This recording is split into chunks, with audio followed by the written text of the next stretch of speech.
Beralih ke sorotan lain, Saudara, Polda Jawa Tengah akan menggunakan Scientific Crime Investigation dalam menangani kasus pengeroyokan bos rental mobil hingga tewas di Pati, Jawa Tengah.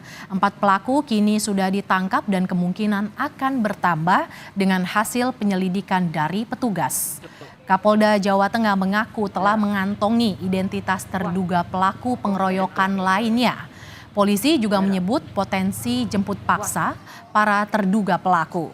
Polda Jawa Tengah juga menerjunkan tim Resmo Polda Jateng dan Resmo Polres Pati, tim Inafis, Lafor, serta Dokes dalam mengungkap kasus pengeroyokan.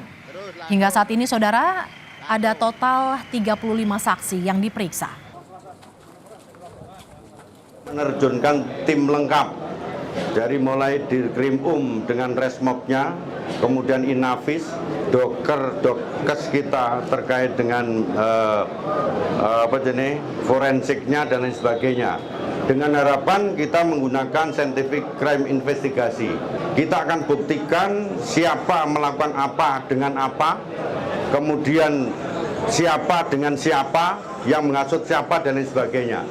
Jadi pengumpulan alat bukti berdasarkan 184 KUHP dari mulai keterangan ahli, kemudian keterangan saksi, kemudian petunjuk, surat, dan yang terakhir nanti adalah keterangan tersangka.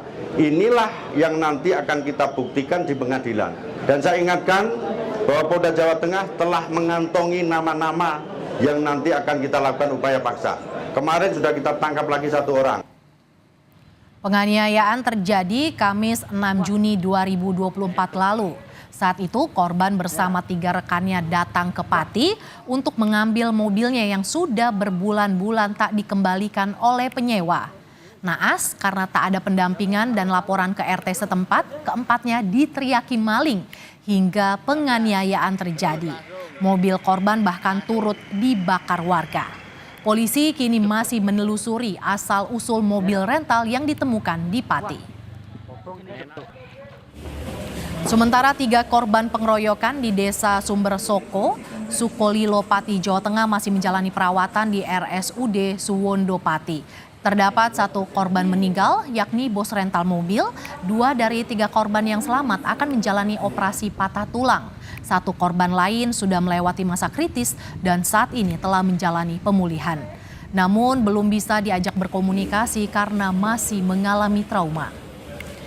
Jurnalis Kompas TV, Iwan Miftahudin sudah bersiap di Pati, Jawa Tengah. Iwan, Kapolda Jawa Tengah meminta pelaku menyerahkan diri sebelum upaya penjemputan paksa.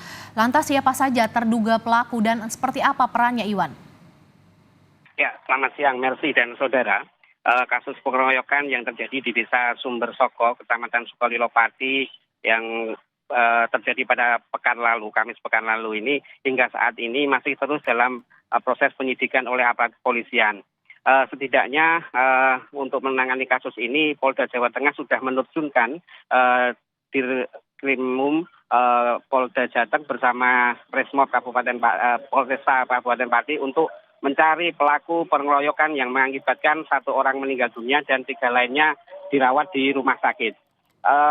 Dari hasil pengembangan saat ini setidaknya sudah ada 35 orang saksi yang dimintai keterangan dalam pengungkapan kasus ini dan 4 diantaranya ini sudah ditetapkan sebagai tersangka.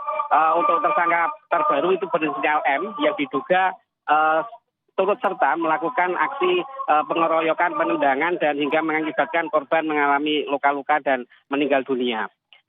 Sementara itu, upaya pengembangan juga masih terus dilakukan dengan melakukan metode Scientific Crime Investigation. Petugas terus mendalami peran-peran para pelaku yang turut serta melakukan pengeroyokan.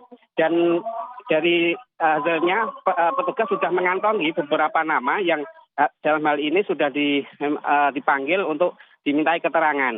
Namun beberapa orang masih belum bisa hadir ke pihak kepolisian dan kepolisian menghimbau agar warga yang nantinya dipanggil ini bisa kooperatif sebelum nantinya akan dilakukan upaya penjemputan paksa. Seperti itu, Mercy. Iwan, lantas bagaimana dengan kondisi korban yang saat ini masih dirawat di rumah sakit? Ya, untuk 3 korban yang saat ini menjalani perawatan di rumah sakit, kondisinya kami konfirmasi terakhir sudah mulai membaik. dua korban yang kemarin sempat mengalami patah tulang itu sudah menjalani operasi patah tulang, dan satu korban lainnya ini kemarin mengalami depresi dan belum bisa dimintai keterangan. Namun harapannya dengan selesainya operasi patah tulang ini dan kondisi yang semakin membaik, pihak kepolisian akan bisa memperoleh informasi atau mintai keterangan terhadap korban-korban yang selamat. Jadi diharapkan dalam waktu 1-2 hari ke depan, para korban yang selamat ini bisa dimintai keterangan dan bisa menjelaskan kronologi kejadian sebelum nantinya akan dicocokkan dengan keterangan-keterangan saksi yang ada di lokasi kejadian. Seperti itu, Mercy. 3 korban pengeroyokan mengalami patah tulang. Hingga kini polisi sudah mengantongi identitas pelaku pengeroyokan bos rental di Pati, Jawa Tengah. Terima kasih jurnalis Kompas TV Iwan Miftahudin yang melaporkan langsung dari Pati, Jawa Tengah.